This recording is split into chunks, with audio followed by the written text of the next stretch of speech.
이번 주는 사순절 넷째 주간이 됩니다. 저희들은 지난주에 사순절 셋째 주간을 보내면서 회개해야 되는 부분에 대해서 우리가 함께 배웠습니다.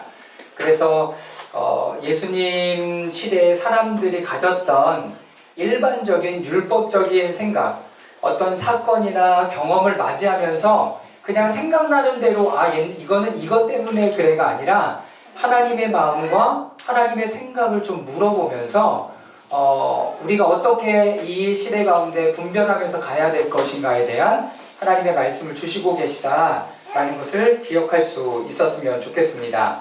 지난주에 이제 회개에 대한 포인트를 이야기를 했는데 오늘은 잃은 자를 찾으시는 예수님 누가복음 15장의 말씀이 됩니다. 그래서 여러분들 성경이 있으시면 잠깐 14장 그리고 오늘 15장에 이렇게 말씀들, 이 15장까지의 말씀들이 오기 전에 어떤 말씀이 있는지를 잠깐 찾아보셨으면 좋겠습니다. 어떤 말씀이 성경에 기록되어져 있는가? 한번 찾아보세요. 어떤 말씀이 기록되어져 있을까요? 누가복음 15장 11절에 잃은 자를 찾으시는 예수님, 탕자의 비유가 나오기 전에 어떤 내용이 이렇게 좀 나오는 것 같습니까? 어떤 내용이 나오는 것 같아요? 한 마리 양을 찾는 네. 거랑 드라크마 하나를 찾는 거. 네. 또? 두 개? 잔치에 대한 잔치? 무슨 잔치? 식사는 지금 여기에 나오는 건 뭐냐면 드라크마를 잃은 한 사람이 지금 드라크마를 어떻게 찾아가는가에 대한 비유를 보여주고 있고요. 또 한 가지 잃은 양 한 마리를 찾기 위하여 목자가 어떻게 하는지를 보여주고 있습니다. 이분이 바로 하나님이시라는 거예요. 그러니까 잃어버린 대로 그냥 내버려 두시고 그거 하나 별로 가치 없는 것 같아. 그래서 버려두시는 하나님이 아니라 하나님께서는 100마리 양 중에 한 마리 양을 잃어버렸다면 99마리 양은 그대로 두고 한 마리를 찾아서 막 돌아다니시고 그 한 마리를 찾으시는 예수님이다라는 이야기를 하고 있습니다. 그런 관점 안에서 오늘 누가복음 15장 11절에서 32절까지의 말씀이 기록되어져 있는 거죠. 우리 다시 한번 말씀을 한번 쭉 볼 수 있었으면 좋겠습니다.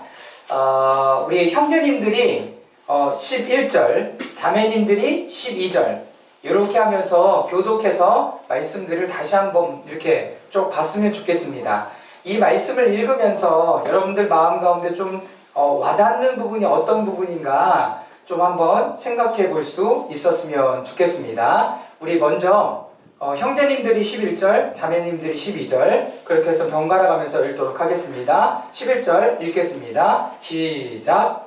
예수께서 말씀하셨다. 어떤 사람에게 아들 둘이 있는데 자매들이 12절 시작. 작은 아들이 아버지에게 말하기를 아버지 그 성 가운데서 내게 남은 몫을 내게 주십시오 하였다. 그래서 아버지는 살림을 두 아들에게 나누어 주었다. 네, 형제들이 시작. 며칠 뒤에 작은 아들은 제 것을 다 챙겨서 먼 지방으로 가서 거기서 방탕하게 살면서 그 재산을 낭비하였다. 네, 계속 읽어주세요. 14절. 네, 시작. 그가 모든 것을 탕진했을 때에 그 지방에 크게 흉년이 들어서 그는 아주 기습하게 되었다. 그래서 그는 그 지방의 주민 가운데 한 사람을 찾아가서 몸을 의탁하였다. 그 사람은 그를 들로 보내서 돼지를 치게 하였다. 그는 돼지가 먹는 수염을 가고 좀 먹고 그를 살리고 싶은 신경이었으나 그에게 먹을 것을 주는 사람이 없었다. 그때서야 그는 제정신이 들어서 이렇게 말하였다. 내 아버지의 그 많은 품꾼들에게는 먹을 것이 남아도는데 나는 여기서 굶어 죽는구나. 내가 일어나 아버지에게 돌아가서 이렇게 말씀드려야 하겠다. 아버지, 내가 하늘과 아버지 앞에 죄를 지었습니다. 나는 더 이상 아버지의 아들이라고 부를 자격이 없으니 나를 품꾼의 하나로 삼아 주십시오. 그는 일어나서 아버지에게로 갔다. 그가 아직도 먼 거리에 있는데 그의 아버지가 그를 보고 측은히 여겨서 달려가 그의 옷을 껴안고 입을 맞추었다. 아들이 아버지에게 말하였다. 아버지, 내가 하늘과 아버지한테 죄를 지었습니다. 이제부터 나는 아버지의 아들이라고 불릴 자격이 없습니다. 그러나 아버지는 종들에게 말하였다. 어서 가장 좋은 옷을 꺼내서 그에게 입히고 손에 바지를 끼우고 발에 신을 신겨라. 그리고 살찐 송아지를 끌어내다가 잡아라. 우리가 먹고 즐기자. 아이 아들은 죽었다가 살아났고 내가 잃었다가 되찾았다. 그래서 그들은 잔치를 벌였다. 그런데 큰아들이 밭에 있다가 돌아오는데 집에 가까이 이르렀을 때 음악 소리와 춤추면서 노는 소리를 듣고 종 하나를 불러서 무슨 일인지를 물어보았다. 종이 그에게 말하였다. 아버님이 집에 돌아왔습니다. 건강한 몸으로 돌아온 것을 감겨서 주인 어른께서 살찐 송아지를 잡으셨습니다. 큰 아들은 화가 나서 집으로 들어가려고 하지 않았다. 아버지가 나와서 그를 달랬다. 그러나 그는 아버지에게 대답하였다. 나는 이렇게 여러 해를 두고 아버지를 섬기고 있고 아버지의 명령을 한 번도 어긴 일이 없는데 나에게는 친구들과 함께 즐기라고 염소새끼 한 마리라도 주신 일이 없습니다. 그런데 처녀들과 어울려서 아버지의 재산을 삼켜버린 이 아들이 오니까 그를 위해서는 살찐 송아지를 잡으셨습니다. 아버지가 그에게 말했다. 얘야, 너는 늘 나와 함께 있으니 내가 가진 모든 것을 다 내 것이다. 그런데 너의 야곱은 죽었다가 살아났고 내가 잃었다가 되찾았으니 즐기며 기뻐하는 것이 마땅하다. 아멘. 네. 여러분들이 익숙하게 잘 알고 있는 내용인데요. 다시 한번 오늘 이 부분들을 보면서 하나님께서 지금 우리에게 뭐라고 말씀하시는지를 보기를 원합니다. 첫 번째, 우리 하나님은 자신의 재산 살림뿐 아니라 생명까지도 내어주신 분이다 라고 제가 타이틀을 두었습니다. 제가 강의 안에 드린 12절과 13절 말씀을 다시 한번 읽어보겠습니다. 시작. 작은 아들이 아버지에게 말했다. 아버지, 재산 중에 제가 받을 몫을 주십시오. 그래서 아버지는 두 아들에게 살림을 나누어 주었다. 며칠 뒤 자기가 가진 모든 것을 챙겨서 멀리 떠났다. 그리고 나서 거기서 방탕하게 살면서 그 재산을 낭비했다. 자, 제가 12절하고 13절에 재산이라고 하는 부분과 살림이라고 하는 부분에 조금 다른 표시를 좀 해두었습니다. 우리는 재산과 살림을 그냥 뭐 이렇게 비슷하게 받아들이는 경우들이 많아요. 자, 그런데 여기에 작은 아들이 이야기할 때 아버지, 재산 중에 제가 받을 몫을 주십시오 라고 이야기해요. 재산. 여러분, 재산이 뭐예요? 재산. 은연의 아버님의 재산. 재산이 뭐가 있으셔? 모르겠어? 알아야 달라지. 예. 서천 땅. 네. 굉장히 유익한, 네, 예화가 될 것 같습니다. 네, 서천 땅이 있답니다. 네, 서천의 땅. 네. 그러니까 이게 재산이죠. 땅. 근데 그 땅을 통해서 내 정체성을 확인할 수 있는 것이 여러분 재산이에요. 여러분, 그럼 살림은 뭐예요? 살림. 여기 엄마들, 살림이 뭐야, 살림? 국그릇, 냄비그릇, 숟가락, 칼, 도마, 이런 거? 우리가 생각할 때 살림은 뭐냐면, 내 생을, 내 어떤 삶을 유지하게 하는 모든 것이 살림이에요. 자, 근데 여기에 뭐라 그러냐면, 작은 아들이 아버지께 뭘 달라고 그러냐면, 재산 중에 자기가 받을 몫을 달라고 얘기해요. 재산 중에. 그냥 살림, 엄마, 차 좀 빌려줘. 이런 게 아니라, 재산 중에. 그러니까 이거는 부동산을 얘기하는 거예요. 부동산의 어느 부분을 내가 받을 몫을 나에게 달라라고 이야기를 하는 거죠. 자, 그런데 그 12절 중반 이후에 보면, 그래서 아버지는 두 아들에게 뭘 주었다? 살림을 나누어 주었대. 좀 이상하지 않아요? 재산을 달라 그랬는데 살림을 나누어 줘요. 그러니까 작은 아들은 그의 아버지의 땅이나 이런 것들을 좀 이렇게 해갖고 주기를 원했는데 아버지는 재산 중에 살림을 좀 나눠준 거죠. 자, 그런데 13절 말씀을 다시 한번 읽어보겠습니다. 시작. 며칠 뒤 작은 아들은 자기가 가진 모든 것을 챙겨서 멀리 다른 나라로 떠났다. 그리고는 거기서 방탕하게 살면서 그 낭비했다. 살림을 줬는데 왜 재산을 낭비하지? 살림을 줬는데 재산을 낭비해요.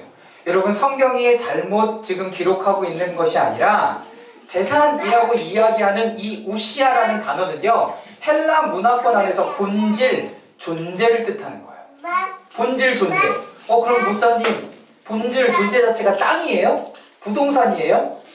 여러분, 그렇게밖에 기록될 수 없는 이유가 뭐냐면 창세기 12장에 아브라함에게 하나님 약속을 하세요.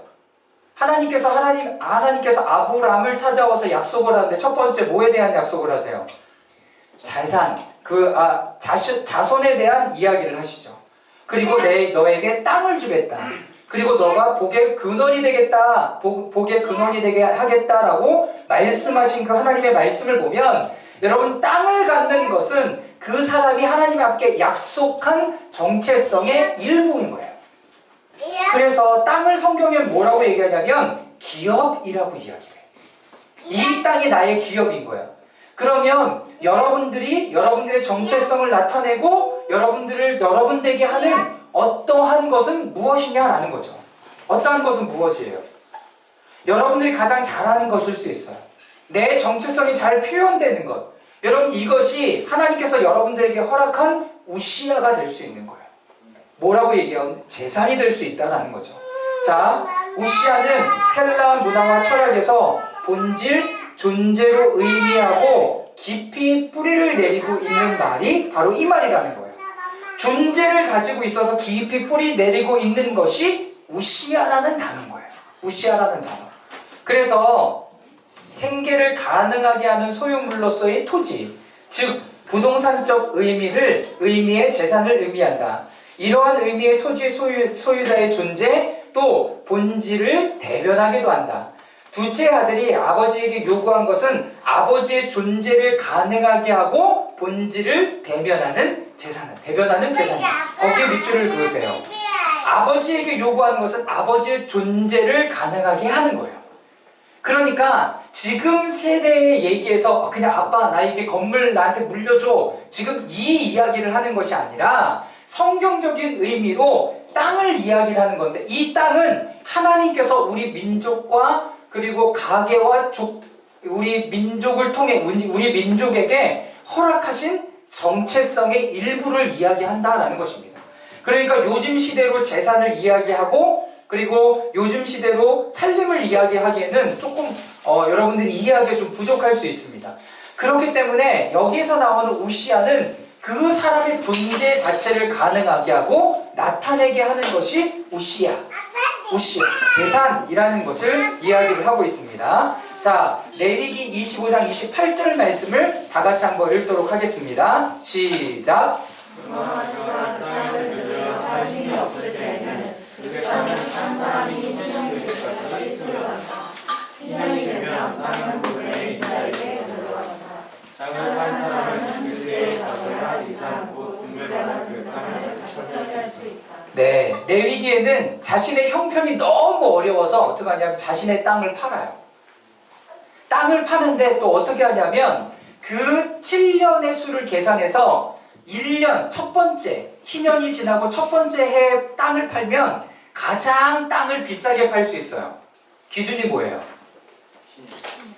기준이 뭐야? 1년으로부터 희년인데, 기준으로부터 희년인데 첫 번째 해에 가장 비싸게 팔 수 있다는 것은 뭐냐면, 오늘 내가 이 임자로부터 땅을 사면 여기서부터 7년 동안 얻어낼 그 소산물을 기준으로 가장 비싼 땅이 돼요. 그러면 가장 싼 땅은 언제가 돼요? 2년 전. 희년 전의 땅이 되는 거죠. 여러분, 굉장히 지혜롭지 않습니까? 여러분, 우리나라의 땅들은, 그리고 전 세계의 땅들은 가면 갈수록 어떻게 돼? 비싸져요. 그러니까 가난한 사람들은 땅을 다시 살 수가 없어요. 자신의 정체성을 회복할 수 없다는 것과 마찬가지예요. 그러니까 우리가 목숨 걸고 뭘 살라 그래? 집을 살라 그래. 그러나 하나님께서는 이 땅이 희년이 되면 다시 어디로 가냐면 이 땅의 원래 임자에게 돌려주는 것이 희년의 제도였던 거예요. 그러니까 얼마나 공평해요. 내가 어렵고 힘들고 막 이런 삶을 살다가도 7년이 지나고 8년이 되는 그 해에는 내가 다시 새롭게 될 수 있는 기회를 허락하신다는 거예요. 여러분, 이런 삶이 좋아요? 아니면 내가 아무리 살아도 뭐가 발전됨이 없고 변화가 됨이 없는 이런 삶이 좋으세요? 여러분, 내가 어떻게 되었던 다시 새로운 기회를 얻는 것이 너무나 중요한 거예요. 하나님은 여러분들에게 새로운 기회를 허락하신다는 거예요. 새로운 기회를 주시고 새롭게 주님 앞에 나아갈 수 있도록 이런 기회들을 허락하여 주신다라는 거예요. 자, 시편 135편 12절 말씀 읽겠습니다. 시작. 그들의 땅을 기업으로 주시되 자기 백성 이스라엘에게 기업으로 주셨다. 여러분, 기업이 뭐예요? 여러분, 기업은 그 일들을 통해서 내가 살아갈 수 있도록 내 정체성뿐만 아니라 나를 살아갈 수 있도록 하는 것이 바로 기업입니다. 하나님께서 땅을 그 기업으로 주셨다라는 거예요. 그러니까 아까도 말씀드렸지만 버전업을 한다면 여러분 자신이 되게 하는 것, 여러분들의 정체성을 나타나게 하는 것, 여러분들이 가장 기쁜 것, 여러분들이 행복함이 표현되는 것, 여러분 그것이 하나님께서 허락해 주신 거라는 거예요. 그런데 이 세대에는 지금 많은 학자들이 얘기하잖아요. 예를 들면 뭐 건축학자의 이야기를 들면 학교의 건물이 무슨 건물과 가장 유사하다고 얘기합니까? 교도소래요. 그런 존재로 사람들을 만들어내는 거예요. 똑같은 인물. 그러니까 거기에서 못 배겨나는 사람들은 뭐가 되는 거예요? 루저가 되는 거예요. 그러나 하나님은 여러분 한 사람 한 사람을 여러분들의 정체성과 하나님의 마음과 이런 것들로 만들어주셨다는 거예요. 여러분 그것이 하나님의 마음입니다. 여러분 어떤 것이 더 좋으세요? 비교해보시라는 거예요. 그런데 나는 내 정체성대로 내가 잘하는 걸 하면서 하나님 앞에 기쁨으로 살아가는 게 좋지, 누구의 조종을 받아서 내가 여기에 갇혀서 내가 아무것도 할 수 없는 삶을 살아가길 원한다는 거예요. 자, 마태복음 5장 5절 말씀 읽겠습니다. 함께 읽겠습니다. 시작. 온유한 자는 복을 그들의 땅을 기업으로 받을 것이다. 온유한 자는 복이 있나니. 마음이 좀 온유하고 받아들여주고 여러분 그런 사람들에게 복이 있는데 그들이 땅을 기업으로 받을 것이. 그러니까 이 땅은 단순히 랜드, 이 땅을 이야기하는 것이 아니라 그들의 정체성이 표현되고 하나님 앞에 드려지고 새로워지는 여러분 그런 삶을 이야기를 하는 거예요.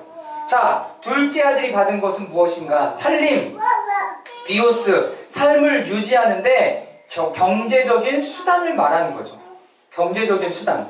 자, 누가복음 21장 4절 말씀을 읽어보도록 하겠습니다. 함께 읽겠습니다. 저 사람들은 시작. 저 사람들은 넉넉한 가운데서 자기들의 헌금을 넣었지만 이 과부는 구차한 가운데서 가지고 있는 생활비 전부를 털어넣었다. 생활비, 비오스. 비오스가 뭐라고 얘기했습니까? 비오스는 살림이에요. 내 삶을 살아가게 하는 어떤 것을 전부를 넣은 거야. 왜 그래요? 그런데 하나님은 왜 이 사람을 기뻐했죠? 내가 이것을 모두 드리고 하나님께서 나를 인도해 주시고 이끄신다는 그 정체성이 있었기 때문에 하나님께서 기뻐하시는 거죠. 그러니까 여러분들 주머니에 있는 헌금을 다 놓고 가라라는 얘기가 아니라 내 마음이 내가 이것이 없어도 내가 하나님 앞에 하나님께서 나를 통치하고 다스리신다라는 삶의 어떤 주권과 내용을 이야기를 한다라는 거예요. 그래서 하나님이 이 사람을 칭찬하신 거예요. 많은 것 중에 조금을 드리는 것. 나는 100만 원이 있었는데 50만 원 하나님 들었어. 하나님 이걸 기뻐하시는 게 아니라 내가 정말 돈이 없지만 하나님 앞에 하나님 나를 인도해 주신다는 데 확신, 하나님께서 나를 계속 먹이시고 입히셨다는 그 마음으로 자신의 삶을 하나님 앞에 드리는 거예요. 제가 이런 걸 할 때마다 제가 대학교 다닐 때 그때 500원짜리 동전이 나왔어요. 500원짜리 동전. 그래서 너무 신기했지. 근데 500원짜리 하나 있으면 되게 기분이 좋아. 왜? 100원짜리인 줄 알았는데 꺼내보면 500원짜리야. 학교 다니는데 어느 날 어떤 목사님이 와서 막 집회를 하셨어요. 그러니까 신학교니까 매일 체프를 드려요. 점심시간 전에, 점심시간 후에 체프를 계속 드리는데 어느 날 예배를 드렸는데 말씀이 너무나 좋고 내가 너무나 은혜를 받은 거예요. 그래서 지시잖아. 그러니까 가나다 순서대로 학번이 매겨져 있고 이렇게 앞에 뒤에 앉아 있었는데 이제 내가 지시니까 뒤쪽에 이렇게 앉아 있었어요. 설교를 다 듣고 너무 은혜 받아갖고 주머니를 뒤져보니까 500원짜리 하나가 있는 거예요. 그걸 하나님 앞에 이렇게 헌금으로 딱 드렸어요. 그런데 한 목사님, 그 설교하신 목사님 뭐라고 기도를 하냐면 저기 뒤에서 하나님의 은혜를 받고 500원짜리 주머니에 있었던 거를 하나님 앞에 전부 쏟아드린 그 신학생의 마음을 받아달라고 기도하는 거예요. 이야, 내 기도잖아. 내 기도잖아. 너무 좋았다. 그러면서 하나님이 아시는구나. 하나님이 아시는구나. 내가 500원을 드리던 1000원을 드리던 이게 중요한 게 아니라 내 삶의 전부를 하나님 앞에 드리는 것 자체가 하나님은 너무나 기쁘시다는 거예요. 기쁘시다라는 거예요. 자, 요한일서 3장 17절 말씀 함께 읽겠습니다. 시작. 누구든지 세상 재물을 갖고 있으면서 자기 형제나 자매의 궁핍함을 보고도 도와줄 마음이 없다면 어떻게 그 사람 안에 하나님의 사랑이 있다고 하겠습니까? 세상의 재물, 비오스를 얘기하는 거죠. 내 삶을 유지하게 하는 것. 근데 그것의 목적은 뭐예요? 나도 살 뿐만 아니라 이것을 다른 사람들에게 나눌 때 하나님의 사랑이 전해진다라는 거예요. 이게 바로 지금 하나님께서 둘째 아들이 정말 말도 안 되는 요청을 했음에도 불구하고 단순히 살림만을 나눠주는 것이 아니라 그의 아버지의 정체성이 되는 것까지도 내어주실 만큼 이 둘째 아들을 너무 사랑했다라는 이야기를 하고 있는 겁니다. 그래서 팀 켈러는 이 누가복음 15장의 말씀을 가지고 어떤 책을 쓰냐면 탕부 하나님이라는 책을 썼어요. 탕부 하나님. 탕자가 아니라 이게 잘못된 아들이 아니라 아빠가 잘못됐다는 거지. 근데 그거를 다시 역으로 생각해보면 자신의 모든 것을 내어주실 수 있는 만큼 아버지는 아들을 사랑했다. 그러니까 아들을 사랑하는 아버지에 대한 책을 쓰신 거죠. 사랑하는 여러분, 우리 주님은 여러분들에게 모든 정체성을 내어줄 만큼 여러분들을 사랑하신다라는 것입니다. 자, 그래서 요한복음 15장 13절 말씀 우리 다 같이 한번 읽어보도록 하겠습니다. 시작. 사람이 친구를 위하여 자기 목숨을 버리면 이보다 더 큰 사랑이 없다. 자, 이보다 더 큰 사랑이 없다. 뭘 지금 보여주고 있어요? 하나님의 사랑을 나타내주고 계시는 거죠. 자, 오늘 아버지는 자기의 목숨, 정체성을 내주는 큰 사랑을 보여주신 것입니다. 자, 두 번째, 관계가 멀어져 있는 두 아들에 대한 하나님 아버지의 마음. 자, 1. 자신의 재산을 낭비함은 무엇인가? 라는 것입니다. 자, 13절부터 17절까지 내용을 한번 쭉 보시고요. 며칠 뒤에 아들은 자기가 가진 모든 것을 챙겨서 멀리 다른 나라로 떠났다. 거기 밑줄 보세요. 멀리 다른 나라로 떠났다. 그리고 거기서 그는 방탕하게 살면서 그 재산을 낭비했다. 자, 밑으로 내려오면 아들의 죄는 무엇인가? 라는 거예요. 아들의 죄. 그럼 아들의 죄가 뭔가 한번 보겠습니다. 자, 살아있는 아버지에게 자신의 상속 분지를 달라고 요청하는 것은 요청하는 것이요, 여러분 죄의 비유로 나오지 않아요. 상속분을 달라고 하고 상속분에 이런 것들을 하는 것이 여러분 죄가 아니라는 거예요. 여러분 그럼 뭐가 죄가 될까요? 뭐가 죄가 되냐면 그것을 낭비한 것이 죄가 되는 거예요. 아버지 나에게 은혜 주십시오 라고 얘기하는 게 죄가 되지 않아요. 아버지 나에게 이것을 허락해 주십시오 라고 얘기하는 것이 여러분 죄가 되지 않습니다. 뭐가 죄가 되냐면 하나님께서 여러분들에게 허락해 주신 것을 낭비하는 게 죄가 되는 거예요. 여러분 이거는 우리가 되게 깊이 생각해 봐야 될 내용이에요. 하나님께서 여러분들에게 정체성으로 허락해 주신 게 뭐예요? 정체성을 아직도 모를 수 있습니다.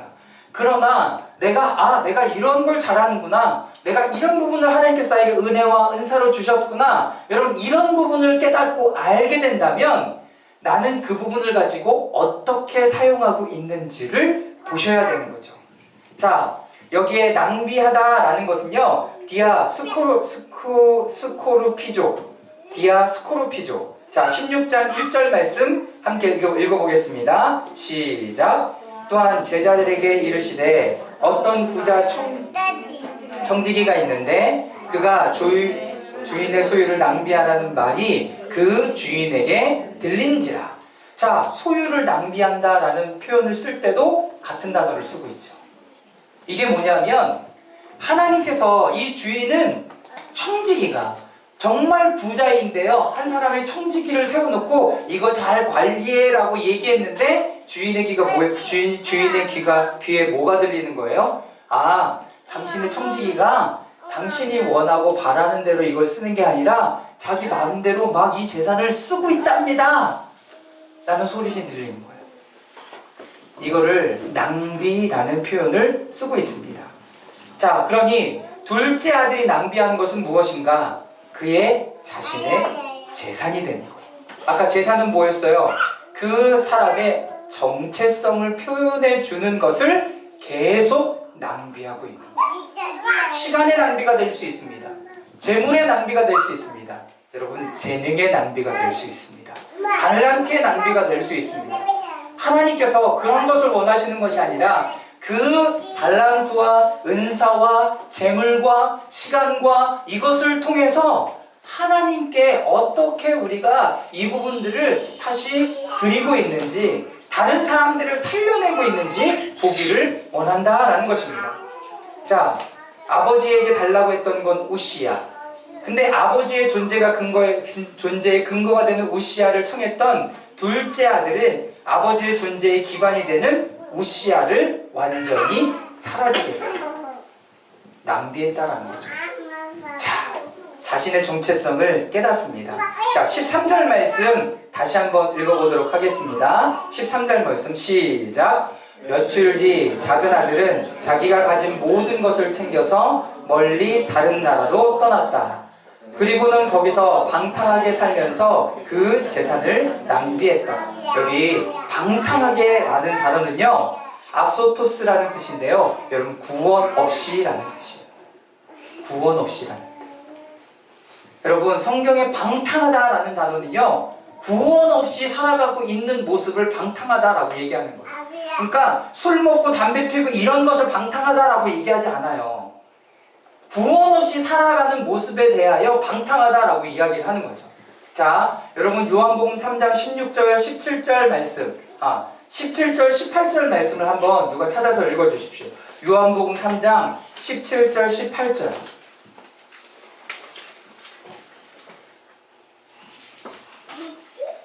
하나님께서 아들을 세상에 보내신 것은 세상을 심판하시려는 것이 아니라 아들을 통하여 세상을 구원하시려는 것이다. 아들을 믿는 사람은 심판을 받지 않는다. 그러나 믿지 않는 사람은 이미 심판을 받았다. 그것은 하나님의 독생자의 이름을 믿지 않았기 때문이다. 자, 지금 18절에 뭐라고 되어 있는 게 좀 이상해요. 여러분, 아들을 믿지 않는 사람은 이미 뭘 받았대요? 네, 심판을 받았대요. 이미 그 사람들이 심판을 받아서 여러분 그렇게 살아가는 거예요. 그러니까 뭘 낳는 거야? 여러분, 죄가 죄를 낳고 죄가 죄를 낳고 여러분 계속 이러고 있는 거예요.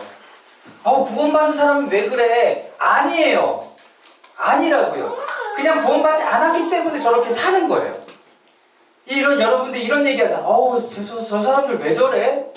여러분, 그렇게 사는 거예요, 그 사람들은. 그래서 로마서 1장과 2장에 보면, 특별히 1장에 보면 그렇게 허랑방탕하게 사는 사람들, 자신을 죄에 내어준 사람들을 하나님께서 그냥 내어주셨다라고 표현하고 있어요. 내어주셨대요.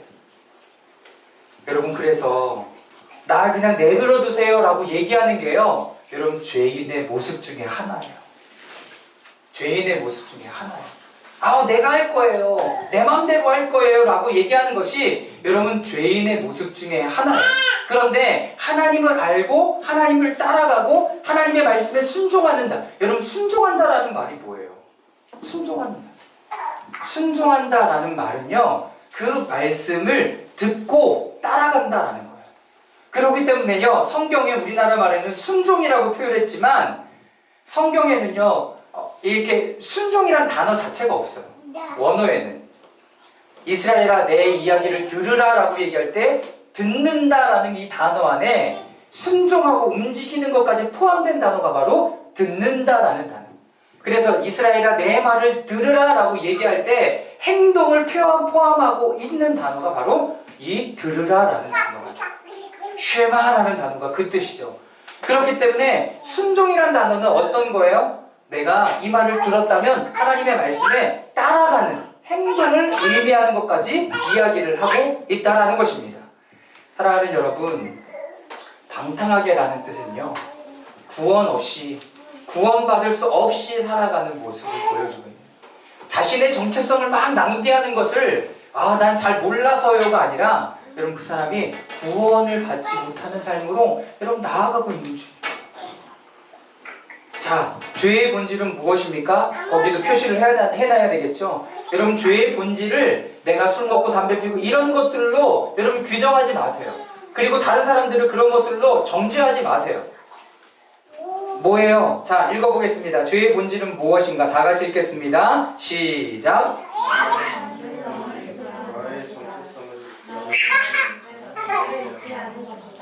나의 존재 자체를 잃게 하는 것이다. 네 푸념에서 거룩하게 하는 것, 복받게 하는 것은 무엇인가? 자신의 정체성을 깨닫고 살게 하는 것이다.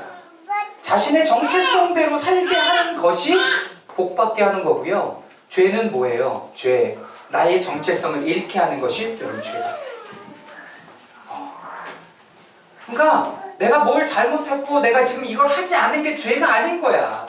더 중요한 건 뭐예요? 이것으로 인해 내가 정체성이 흔들리고 빼앗기고 있는가를 보셔야 되는 거죠. 그 고민을 우리는 해야 되는 거예요.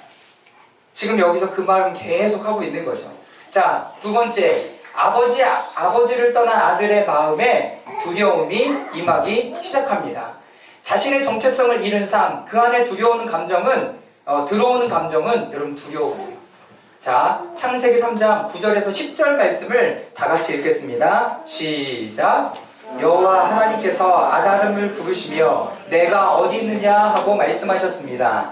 아담이 대답했습니다. 제가 동산에서 하나님의 소리를 듣고 벌거벗을 것이 두려워 숨었습니다. 하나님을 떠난 인간에게 제일 먼저 찾아온 감정은 뭐냐면 여러분 두려움입니다. 두려움.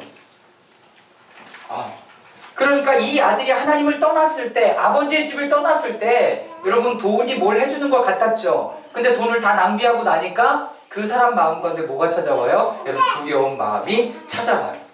그러니까 돈이 이슈가 아니라 더 중요한 이슈는 하나님과 나와의 관계 가운데 있는 것을 이야기를 합니다. 사랑하는 여러분, 돈을 어떤 것의 기준으로 두지 마세요. 다른 어떤 것을 여러분들의 삶의 기준이 두면 그 기준이 없어지면 여러분들 그냥 와르르 무너집니다. 그러나 하나님을 여러분들의 삶의 기준으로 두면 하나님과의 관계, 하나님과 함께함의 기준을 두어야 다른 어떤 것이 무너지더라도 내가 다시 일어설 수 있는 힘을 갖기 시작합니다. 그래서 하나님을 떠남, 그리고 죄, 두려움이 뭘 줘요? 사망을 주는 거죠. 사망을 가져옵니다.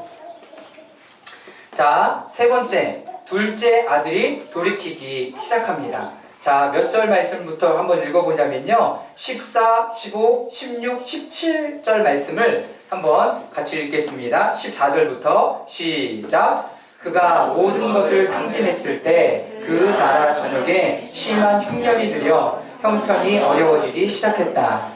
그래서 그는 그 나라 사람에게 일자리를 얻었는데 그 사람은 그를 들판으로 내보내 돼지를 치게 했다. 그는 돼지가 먹는 주염나무 열매라도 배를 채우고 싶었지만 그마저 주는 사람이 없었다. 그제야 제정신이 들어서 말했다. 내 아버지 집에는 양식이 풍부해 일꾼들이 먹고도 남는데 나는 여기서 굶어 죽는구나. 네. 자, 여기 멀리 다른 나라로 떠났다라고 얘기하는 것은 아버지의 집을 떠났다라고 이야기를 하는 거죠. 아버지의 집을 떠난 거예요. 자, 그리고 그곳에서 모든 것을 탕진했어요. 어려움이 오고 그것 가운데 기근이 되고 흉년이 드는 것은 그 사람에게만 드는 게 아니에요.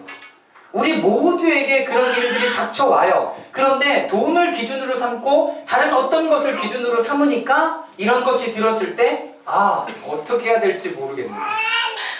배가 고픈 거예요. 그래서 돼지들이 먹는 것이라도 내가 먹기를 원했지만 성경에 뭐라고 되어 있습니까? 그것마저 주는 사람이 없었다라고 기록하고 있어요. 여러분, 그래서 우리 가운데 고난과 곤고한 상황들은 우리의 삶을 다시 하나님 앞에 집중하게 하는 여러분 놀라운 능력이 있습니다. 이 고난의 시간이 빨리 지나갔으면 좋겠죠. 여러분 빨리 코로나가 끝나갔으면 좋겠잖아요. 여러분 그런데 이 코로나가 지나가는 게 문제가 아니라 이 시간들을 통하여 우리는 하나님과의 어떤 시간들을 새롭게 가졌는가를 반드시 찾아갈 수 있으셔야 돼요. 반드시 그 시간을 찾아가야 이 코로나의 시간이 의미가 있게 돼요. 의미가 있게 돼요. 그러나 그것 없이 이 시간들을 보내버리면 우리는 아무런 배움 없이 3년, 4년이라는 시간들을 여러분 잃게 되는 거예요. 여러분 그 시간을 잃고 싶습니까? 아니에요. 어느 누구도 2년, 3년을 잃고 싶지 않아요. 그래서 다 발버둥을 치는 거잖아요. 그런데 여전히 똑같은 모습으로 그냥 가려고 하시는 분들이 계세요. 아니죠. 새로운 삶이 주어졌고 새로운 삶의 영역이 열렸고 새로운 패러다임이 주어졌으면 우리가 그 안에서 하나님께서 어떻게 일하시는지 볼 수 있어야 합니다. 자, 17절 말씀에 여기에 이게 기록된 것은 제가 우리말 성경을 가져왔는데 그제야 제정신이 들어서 말했다 라고 이야기를 했습니다. 자, 그런데 여기에 원어를 보면 그는 자기 안으로 들어갔다라는 표현을 하고 있어요. 자기 안으로 들어갔대요. 그게 뭐냐면 자기 스스로 이게 무슨 어떻게 해야 되는 거에 대한 여러분 고민을 하기 시작했다라는 거예요. 여러분 고민하셔야 됩니다. 내가 하나님을 떠났을 때 하나님께서 나에게 주신 정체성을 가지고 이 땅을 살아갈 때 여러분 이것이 잘 안 된다면 고민을 해야 되는 거고요. 나의 신앙의 성장과 자라감이 없다면 여러분 그거 안에 고민을 하기 시작해야 돼요. 내적 성찰을 통해서 자신의 처지를 알게 된 결과를 나타내죠. 깨달은 것은 무엇입니까? 자신이 죽어가고 있다라는 것을 깨닫는 거죠. 자신의 정체성을 잃음으로 말미암아 여러분 자신이 자기 스스로를 잃어가고 있다라는 것을 보여주고 있는 것입니다. 자, 아들이 자신을 되찾게 하기 위해서 해야 되는 것은 무엇인가? 우리 다 같이 한번 읽어보도록 하겠습니다. 시작! 그것은 귀함이다. 존재의 근원으로 돌아가는 것이다. 둘째 아들의 존재의 근원, 곧 고향의 길이다. 그것은 아버지이시다. 아버지 자체이다. 자신의 존재를 형성하고 자신의 존재가 나온 아버지이다. 네, 자신의 존재가 나온 아버지이다. 그러니까 여기서 보여주는 건 뭐예요? 하나님께서 우리들에게 정체성을 허락해주고 혹여나 그런 부분들을 여러분 잃어버리고 다 소진해버렸다면 우리는 아버지의 집으로 향하여 다시 돌아가는 인생이 되기를 주님의 이름으로 축원합니다. 여러분 18절 말씀 다 같이 읽겠습니다. 시작! 내가 일어나 아버지에게 돌아가 말해야 되겠다. 아버지, 제가 하늘과 아버지께 죄를 지었습니다. 아버지를 떠난 아들이 어디로 달려가냐면 아버지의 집을 향하여 달려가고 있습니다. 아버지의 집을 향하여 달려가고 있어요. 근데 아버지가 어떻게 하십니까? 이 아들을 그냥 아무런 조건 없이 맞아들여요. 자, 몇 절 말씀을 읽어보시냐면요. 자, 20절, 21절 말씀 함께 읽겠습니다. 시작! 그는 일어나서 아버지에게로 갔다. 그가 아직도 먼 거리에 있는데 그의 아버지가 그를 보고 측은히 여겨서 달려가 그의 목을 껴안고 입을 맞추었다. 아들이 아버지에게 말하였다. 아버지, 내가 하늘과 아버지 앞에 죄를 지었습니다. 이제부터 나는 아버지의 아들이라고 불릴 자격이 없습니다. 돌이키는 거죠. 죄에 대한 고백하고 있어요. 자, 그런데 재밌는 거 22절 말씀 읽겠습니다. 시작! 그러면 아버지는 종들에게 말하였다. 어서 가장 좋은 옷을 꺼내서 그에게 입히고 손에 반지를 끼우고 발에 신을 신겨라. 네, 거기까지요. 여러분 거기 접속사가 좀 이상하지 않아요? 아버지라 불릴 자격이 없습니다. 제가 이렇습니다. 라고 얘기했더니 성경 본문에 22절 그러나 아버지는 종들에게 나 종이라고 안 불러주셔도 내 아들이라 안 불러주셔도 돼요 라고 아들이 얘기하니까 아니야 너는 원래 내 아들이야 라고 하나님께서 맞아주시고 받아주시는 거죠. 사랑하는 여러분, 하나님께서 우리들에게 허락하신 정체성이 있어요. 그 정체성이 여러분 내가 알지도 못하는 상황 가운데 소진해지고 낭비가 되었어요. 여러분 그것 가운데 내가 죽어가고 있다는 것들을 깨달았다면 빨리 주님 앞으로 돌아가는 은혜가 있기를 기도합니다. 근데 우리가 두려운 마음을 갖는 건 뭐냐면 아버지가 나를 용서하시지 않으면 어떡하지? 내가 어떻게 하지? 이런 고민들 때문에 아버지를 향하여 돌아가지 못하는 거죠. 여러분 안으로 들어가셔야 돼요. 여러분 안에 내면을 비추어 보셔야 되고요. 하나님 앞에 나를 비추어 보기 시작하셔야 돼요. 그럴 때 여러분 두려움 없이 주님 앞에 달려갈 수 있고 내가 잘못한 부분들을 하나님 앞에 분명히 얘기할 수 있게 됩니다. 사랑하는 여러분, 여러분 안에 그 죄가 비추어졌을 때 하나님 앞에 그 죄에 대한 고백을 하는 것을 여러분 두려워하지 마십시오. 그거는 친구나 여러분 가장 가까운 사람이나 부모에게도 마찬가지. 그런데 아버지의 모습을 보세요. 그래 네가 이제 알았구나. 너 우리 집에서 앞으로 며칠 동안 어떻게 일해. 이게 아니라 그냥 아들로 맞아주는 모습을 성경 가운데 오늘 보여주고 계시다는 거예요. 23절 그리고 살찐 송아지를 잡아라 우리가 먹고 즐기자. 뭐라고 되어 있습니까? 내 아들을 내가 죽었다가 이 아들이 다시 살아났다. 잃은 아들을 내가 다시 찾았다 라고 이야기를 하고 있는 모습이 바로 아버지의 모습이었습니다. 아버지의 삶, 그리고 혹시 우리가 하나님을 떠난 모습이 있다면 빨리 주님 앞으로 돌아오는 은혜가 있기를 주님의 이름으로 축원합니다. 그게 두 번째는 이제 세 번째가 되겠죠. 형의 모습이 여기에 마지막으로 보여지고 있습니다. 자, 28절 말씀 다 같이 한번 읽어보도록 하겠습니다. 시작. 큰아들은 화가 나서 들어가려고 하지 않았다. 그러나 아버지가 나와 그를 달랬다. 여러분, 작은 아들이 돌아왔을 때 큰아들의 모습, 이 아들이 잘하고 잘못했고의 판단과 용서의 기준은 내가 가지고 있는 게 아니에요. 빨리 내가 그 자리에서 내려와야 돼요. 내가 판단하고 정죄하고 뭘 하는 게 아니라 아버지께서 용서하셨으면 그냥 용서하고 끝나는 거예요. 자, 작은 아들을 용서하고 용서하지 않고는 중심은 아버지 하나님께 있는 거죠. 자, 창세기 4장의 가인과 아벨, 형과 동생의 예배에 대한 모습을 보면서 또 이런 이야기가 있습니다. 자, 5절부터 8절까지 함께 읽겠습니다. 시작. 가인과 그의 재물은 인정하지 않으셨습니다. 가인은 몹시 화가 나서 고개를 떨구었습니다. 그러자 여호와께서 가인에게 말씀하셨습니다. 왜 화가 나느냐? 왜 고개를 떨구었느냐? 내가 만약 옳다면 어째서 얼굴을 들지 못하느냐? 그러나 내가 옳지 않다면 죄가 문 앞에 도사리고 있을 것이다. 죄가 너를 지배하려고 하니 너는 죄를 다스려야 한다. 가인이 자기 동생 아벨에게 말한 그들이 들에 나가 있을 때 가인이 일어나 그의 동생 아벨을 쳐서 죽였습니다. 참 안타까운 일들이죠. 성경에 폭력에 대한 이야기가 제일 먼저 나오는 것이 창세기 4장의 모습이에요. 자, 그런데 어디서부터 화가 났어요? 5절 말씀에 보면 가인과 그의 재물은 인정하지 않으셨다라고 얘기해요. 여러분, 재물을 받고 재물을 받지 않는 기준은 하나님에게 있어요. 내가 재물을 가져왔으니까 무조건 하나님께서 받으시겠지가 여러분 아니에요.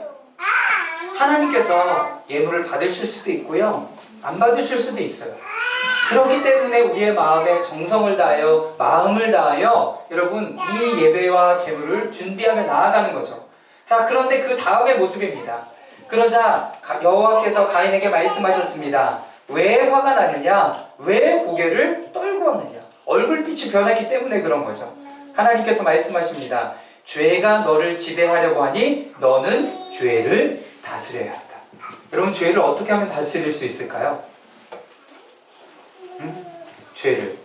예찬이는 열받고 화날 때 어떻게 해? 곁다리 부셔? 어떻게 해? 내가 정말 어떤 것을 너무 억울하고 화가 막 나. 그럴 때 어떻게 해? 말을 안 해. 어? 말을 안 해. 말을 안 해. 좋은 방법 중에 하나지. 왜? 말하면 뭐가 되니까? 뭐 나오니까? 네, 욕 나오니까. 네. 현경이는 그럼 어떻게 해? 내가 진짜 열받고 막 화가 나고 막 그러면 어떻게 해? 저도 말을 좀 안 하는 스타일이고 조금 지나면 주변 사람한테 이제 그 시기가 지나서 이제 얘기를 하게 되는 거예요. 좀 정리가 돼요. 네. 어쨌든 그 자리를 조금 피하거나 침묵하거나 조금 공백의 시간을 두는 것이 좀 지혜로운 거죠. 자, 여기 8절 말씀에 보면 가인이 자기 동생에게 말해 그들이 들에 나가 있을 때 가인이 일어나 그의 동생 아벨을 쳐 죽였다. 하나님께서 분명하게 말씀하셨잖아요. 그런 일이 있을 거야. 죄가 너희 앞에 막 도사리고 있어. 우는 사자가 뭐 두루 삼킬 자를 찾으려고 막 살펴보고 있는데 내가 거기에 가서 굳이 사자의 입에 내 머리를 넣을 필요가 없죠. 없죠. 잠깐 멈춰야죠. 포즈하는 시간들을 가져야죠.